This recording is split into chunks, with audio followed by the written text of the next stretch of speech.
Leo tarehe 10 ya mwezi wa 11 mwaka 2025, Mahakama Kuu ya Dar es Salaam, Mahakama Kuu ya Tanzania katika kanda ndogo ya Dar es Salaam ilikuwa imekuja kusikiliza kesi ya uhaini dhidi ya mwenyekiti wa Chama cha Demokrasia na Maendeleo ndugu Tundu Antipas Mughwai Lissu, ambaye iko chini ya jopo la majaji watatu, Jaji Ndunguru, Karema na Kiwonde.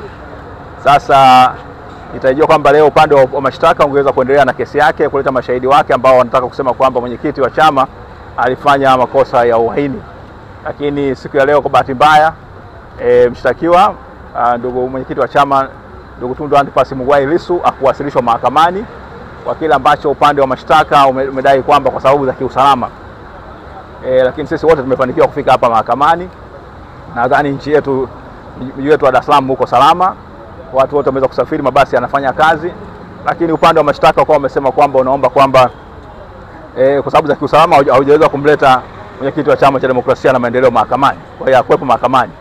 Na baada ya hapo upande wa mashtaka ukaomba kwamba ukaeleza mahakama kwamba wenyewe leo utakiwa uendelee na kesi yake dhidi ya mwenyekiti na utakiwa ulete mashahidi wake ambao wanatokea Songea, si wengine wanatokea Iringa, watakiwa na Mbeya waweze kuja kutoa ushahidi dhidi yake.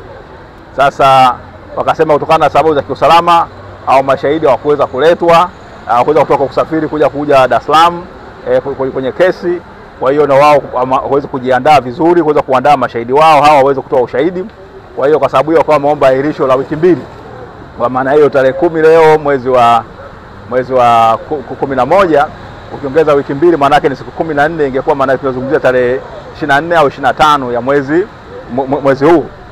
Jopo la majaji wao watatu, Jaji Ndunguru, Kiwonde na Karema, baada ya kulichakata hilo ombi wamesema kwamba hawakubaliana na upande wa serikali kusema kwamba kesi iahirishwe kwa wiki mbili, bali wameahirisha kwa siku mbili, yani ya leo na kesho, na kwamba tarehe 12 ya mwezi wa 11 mwenyekiti wa Chama cha Demokrasia na Maendeleo ndio Tundu Antipas Mughwai Lissu aletwe mahakamani na kesi iendelee.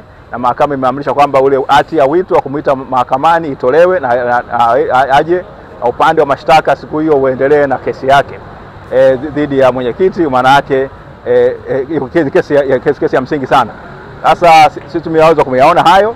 Sasa bahati mbaya kwa sababu mwenyekiti anajiwakilisha mwenyewe hakuweza kuzungumza, lakini tumeona kwamba mahakama imeweza kutoa angalau muda kidogo ambao unaonekana ni mzuri, na kwamba siku hiyo tarehe 12 mwezi wa 11 2025 basi kesi hii itaendelewa kwa majaliwa ya Mwenyezi Mungu, na tunatumai kwamba umma utapenda kujua nini kinaendelea, huo uhaini ambao